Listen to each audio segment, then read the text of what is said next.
Kali ini saya akan membacakan teks biografi tentang Raden Ajeng Kartini. Raden Ajeng Kartini lahir di Jepara, Hindia Belanda pada tanggal 21 April tahun 1979. Meninggal di Rembang, Hindia Belanda pada tanggal 17 September pada tahun 1904 pada umur 25 tahun. Atau sebenarnya lebih tepat disebut Raden Ayu. Raden Ayu Kartini adalah seorang tokoh Jawa dan pahlawan nasional Indonesia. Kartini dikenal sebagai pelopor kebangkitan perubahan pribumi. Ayah Kartini Raden Mas Sesro Ningrat.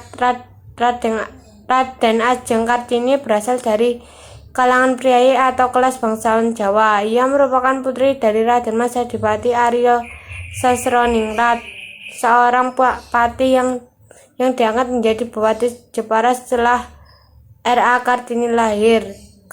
Kartini adalah putri dari istri pertama, tetapi bukan istri utama. Ibunya bernama M.A. Ngazirah, putri dari Nyai Haji Siti Aminah dan Kiai Haji Madirono, seorang guru agama di Teluk Kawur, Jepara. Dari sisi ayahnya, silsilah Kartini dapat dilacak hingga Mangkubuwono VI. Garis keturunan Bupati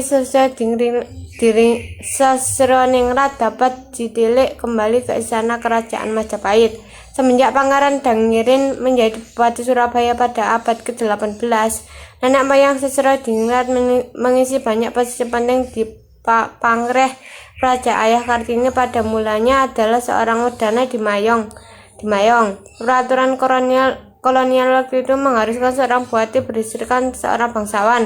Karena M.A. Ngazirah bukanlah bangsawan tinggi, maka ayahnya menikah lagi dengan Raden Ajeng Wurian atau Muriam, keturunan langsung Raja Madura. Setelah perkawinan itu, maka ayah Kartini diangkat menjadi Bupati Jepara menggantikan kedudukan ayah kandung R.A. Wurian dan R.A. Tijrowikromo. Kartini adalah anak kelima dari 11 bersaudara kandung dan tiri. Dari semua saudara sekandung, Kartini adalah anak perempuan tertua. Kakaknya Pangeran Aryo Condronegoro IV diangkat bupati dalam usia 25 tahun dan dikenal pada pertengahan abad ke-19 sebagai salah satu bupati pertama yang memberikan pendidikan barat kepada anak-anak. Kakak Kartini, Sosro Kartono, adalah seorang yang pintar dalam bidang bahasa. Sampai usia 12 tahun, Kartini diperbolehkan bersekolah. Di sini antara lain Kartini belajar bahasa Belanda. Tetapi setelah 12 tahun ia harus tinggal di rumah karena sudah bisa dipingit. Karena Kartini bisa berbahasa Belanda, maka di rumah ia mulai belajar sendiri dan menulis surat kepada teman-temannya yang korespondensi yang berasal dari Belanda. Salah satunya adalah Rosa Abendanon yang banyak mendukungnya. Dari buku-buku koran, majalah Eropa, Kartini tertarik pada kemajuan berpikir perempuan Eropa. Timbul keinginannya untuk memajukan perumahan pribumi. Dari surat-suratnya, Kartini tampak membaca apa saja dengan penuh perhatian sambil membuat catatan. Kadang-kadang Kartini menyebut salah satu karangan atau mengutip beberapa kalimat. Perhatiannya tidak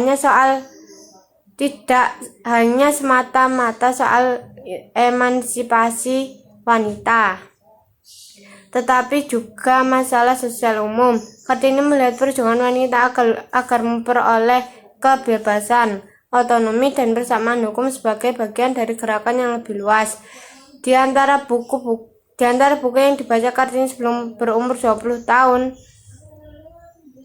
terdapat judul Max Havelaar dan surat-surat cinta karya Multatuli yang pada November 1901 sudah dibaca 2 kali. Lalu Destile Krans Kekuatan Gaib karya Louis Koperus. Kemudian karya Van Eden yang bermutu tinggi, karya Augusta David yang sedang-sedang saja, roman feminis, karya Nyonya Geocob de Jong Van Beek, dan sebuah roman anti perang karangan Bertha von Suter Dei Waffen Neider, letakkan senjata, semuanya berbahasa Belanda.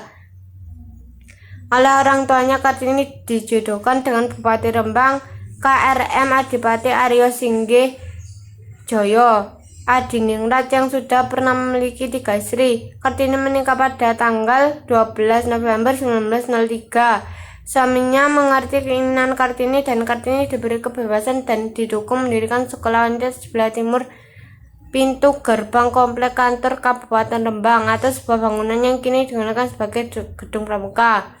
Sekolah Kartini School 1918.